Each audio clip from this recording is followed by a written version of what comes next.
Hi and welcome to Regent Leadership Live. I'm Kylie Hazeldine and you join us on the 5th episode where we explore leadership challenges of today. Our topic today is about creating innovation and creativity within a volatile, in our current volatile world.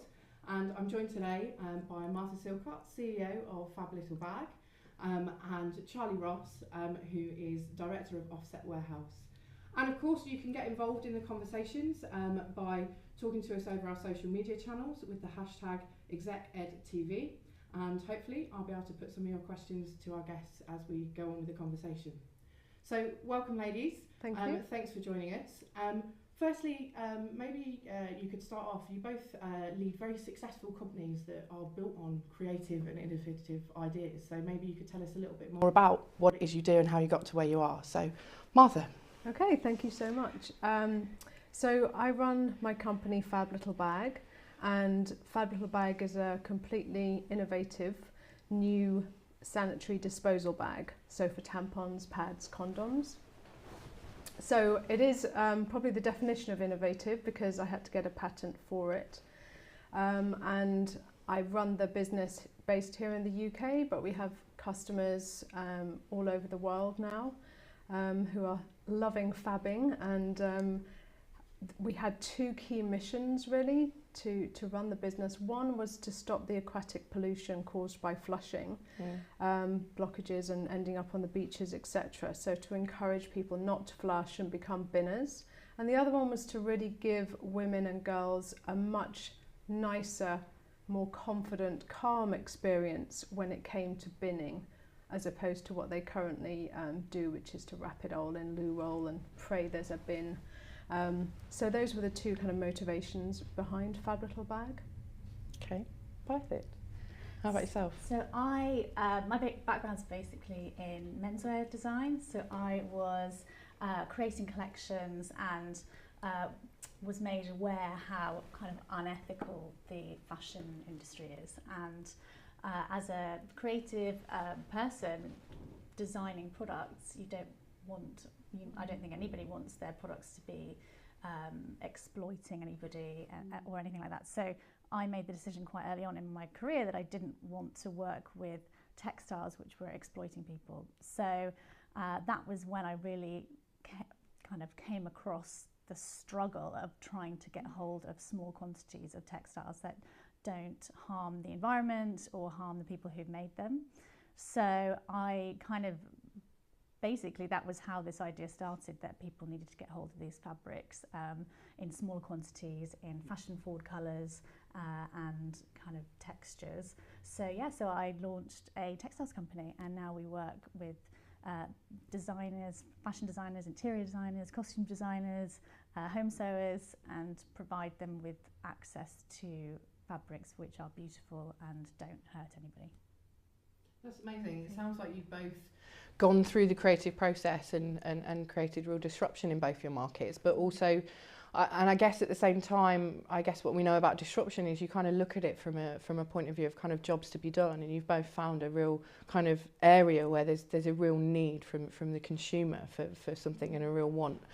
So that's really interesting. What kind of on that journey, what you know, in terms of setting out to kind of solve those problems for the world, what kind of challenges did you face, and how did you overcome them?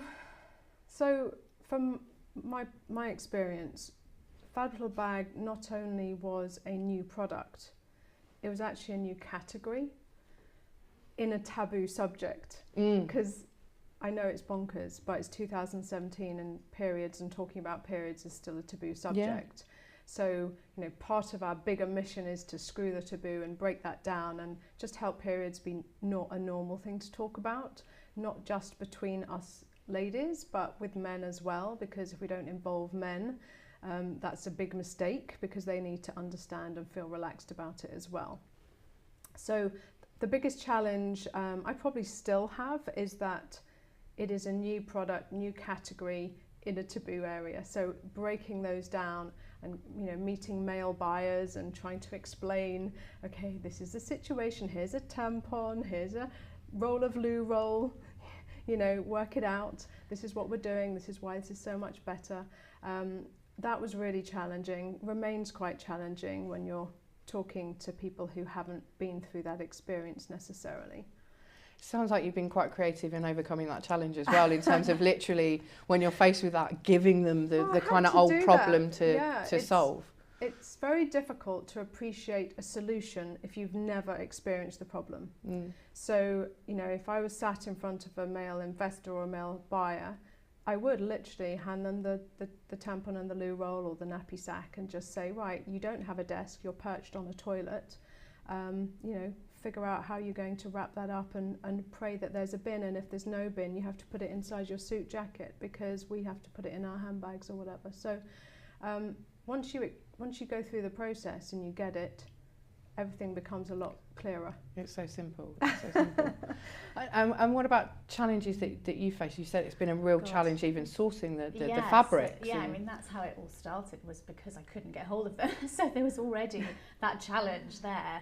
But it's been a real journey, and actually the company grew kind of by accident. So after I'd done all of my research for myself, you know, setting up this company that, sourcing these fabrics that I could then use myself, I had already established these relationships with the suppliers. So when I said to them, actually, this is a problem that we're having and a lot of designers are having kind of across the board, is this something that I could bring to other people? The response was very positive, but, you know, it took a long time to get to that point where I could, you know, offer people small quantities of these, you know, amazing fabrics. But then, you know, there are so many challenges along the way as well. It's the curveballs that come in that you haven't thought about that sometimes are the most challenging. You know, and anything to do with manufacturing or dealing with companies or suppliers that are one step removed, so you don't have kind of control over the process. Can be really challenging, but I think that goes across any business, frankly. It's certainly not unique to me or Charlie. Actually, there's one example of where we were making the most beautiful fabric, but literally in the middle of nowhere in Nepal, outside, basically in like a shack. It was just being hand woven, but they were producing like Chanel-like fabrics. So we had this massive buyer in the UK who bought this whole length of fabric. It's all made of banana fibre as well. So a fibre that is really unusual and different and beautiful and unique. And it arrived, and there were literally like bits of grass in this fabric. It was one of those moments where it was like, we're working with a grassroots project, but I really didn't think that would mean it was coming with grass in it. So lots of those sorts of challenges as well. And of course, we live in such a volatile world at the moment, especially, and you're subject to all kinds of things that are impacted by legal restraints and, you know, laws and changes to the laws. Currency fluctuations, and all the things we're going through with Brexit and those kind of things. So how do you kind of set your organisation up so as you're aware of those, you can see those things kind of coming, as you say, they're curveballs, but you kind of have to be looking for them, and then how do you kind of bring those into the organisation and process those? Goodness, I'm not sure it's that organised, to be honest, in that way. I think when you're in it and you're running your business, especially a small business like mine, I don't have kind of a team of people over here and another team of people over there. It's a very small team, kind of coordinated by myself, and I think that then you're really kind of trying always to kind of have that vision that goes not 360, but kind of, you know, as far around as you can, and you just do what you can and plan as much as you can, and then when the curveballs come, it's really not a very nice feeling dealing with kind of crises, mini or large ones, but you just have to kind of, that's when I really need my team, actually, to just say, it's okay, calm down, let's breathe let's breathe, and kind of, we'll get through it. What's the solution? Okay, we can rant, and then once you've finished ranting about it, you've actually always got to come back to solution orientated thinking every single time, and that's how you get through. Yeah, I think that's a real key, and that's been a real theme of some of our previous episodes, is that kind of mindset solution orientated thinking, positive mindsets, and being open to those kind of challenges, not letting it kind of knock you down. Things are guaranteed to go wrong. Right? That's the kind of guarantee. You know, things will go wrong. It's just a question of how frequently and what they are, and you hope they're not too catastrophic. But how you know, if you accept that things are not always going to go to plan, it's really how you deal with things when the disappointment comes that is the key. And it sounds like, even though it's a small team, a bigger key then to deal with those challenges would be that they're adaptable and flexible to respond to changes and different needs. Yeah, I would say that's actually one of the positives about being a small business, is that you can move and change direction very, very quickly. And one thing that I've found anyways is that we learn from the mistakes very quickly as well. So, and you put things into place that means that they don't happen again. So so that's one way. But you do tend to learn very quickly, because you can't actually afford to do the same kind of mistake again. You know, in big business maybe you can, because everything, you know, the money and the kind of elasticity of the business can cope. But when you're quite small, that's what's missing. There isn't that kind of flexibility, so you do tend to learn quite quickly and move forward. And obviously, you know, you're both strong, successful women, and you know, they may be small teams, but you are leading a team. Is there anything that you think about yourselves as female leaders that means that you have a certain set of skills that enables you to do leadership in a particular way, or a set of challenges that might be more difficult because you're not men in sometimes in a kind of very kind of man's world? I don't know about that necessarily. I mean, for me, I find that I listen more, and I don't know if that's a female trait, but I really, really listen to what my team are saying, and also what they want from kind of life and generally, you know, because if we're not going in the direction that's going to help them achieve what they want, that's not good for them, and ultimately it's not good for our business. So I don't know if that's necessarily a female trait, but I think certainly I have noticed that I'm more willing to take on board what other people are saying. I don't know about you.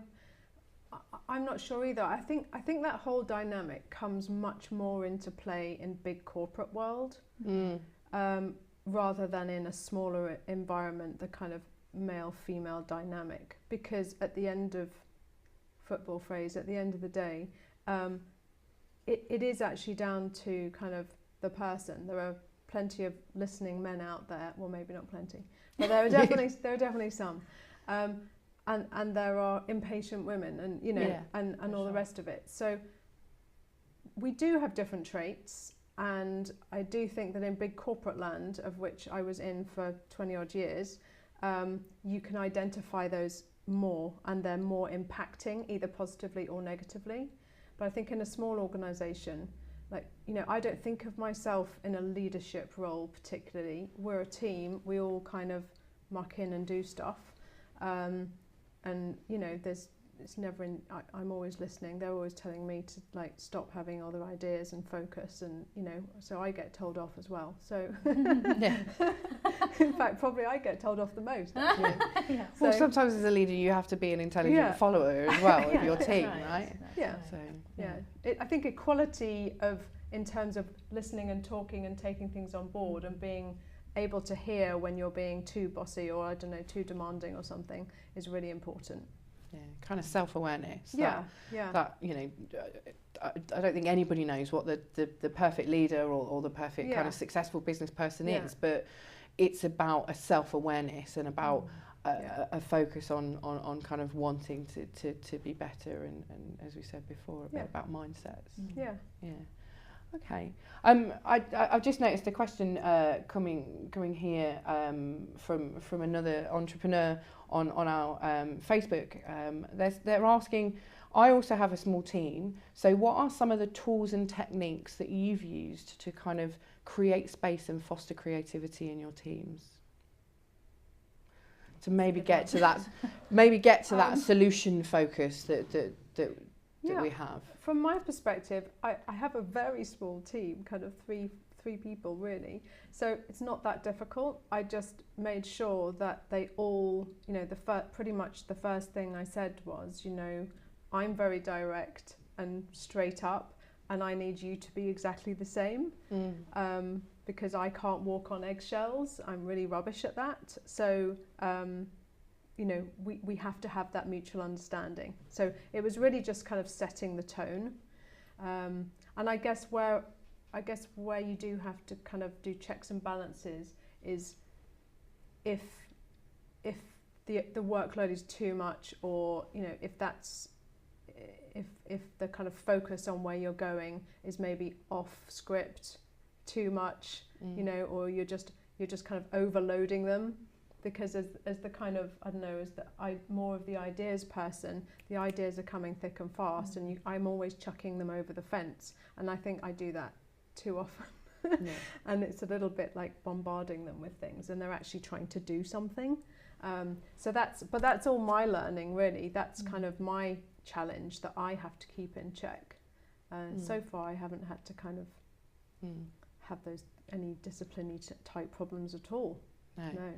No, but I think it's more about kind of channeling the creativity and allowing space for those conversations to take place. And I guess I think, you know, it obviously comes quite naturally to you to talk in a language of kind of solutions focus and positive mindset, but not everybody's in that kind of world. That's and I think you know, that's something that strikes me about you, is that you kind of like, okay, that's fine, let's you know, have this moment, now let's think about the solution and bringing that together. And I think that's a real key quality for creating creativity, certainly in organisations that I've worked in and that I've worked with through our organisation, to kind of foster team dynamics and team environments, is that it often comes down to the language of the leader, or the people that they turn to in that time in crisis, about being positive and about saying, okay, let's work together on a solution. Nobody has all the right answers. I'd also say it's also, for me, I notice the most kind of creativity is when I give my team ownership of something. And something that they're really passionate about, and that's when you can see this kind of thrill and this real kind of drive come out, and it's that confidence to have these ideas and put them forward and say, actually, why don't we do it like this? And you know, that's what I value the most, as you know, like not micromanaging. Yes, exactly. Because I think it's so easy, if you're, you know, you've grown a business on your own, to be wanting to be in control of everything, control, and so you'd never give anybody any kind of freedom to do something amazing on their own. And you kind of that's hard. I mean, that can be hard. Yeah, for sure. We've got a question from Twitter here about there's a lot of people kind of being quite inspired by yourselves, kind of, you know, setting up your own organisations. And do you have any kind of top tips for somebody who wants to create and launch something that they feel is quite innovative and disruptive, but well, their comment is that they're quite scared that the market might not be ready for it? It sounds like you both have products that fall into that category. Forget the market in that regard. I don't really buy that whole thing that, you know, oh, is it time? Is it perfect time? I just don't believe it particularly in. I think perfect timing does exist, but you stumble upon it, kind of, it's fluky.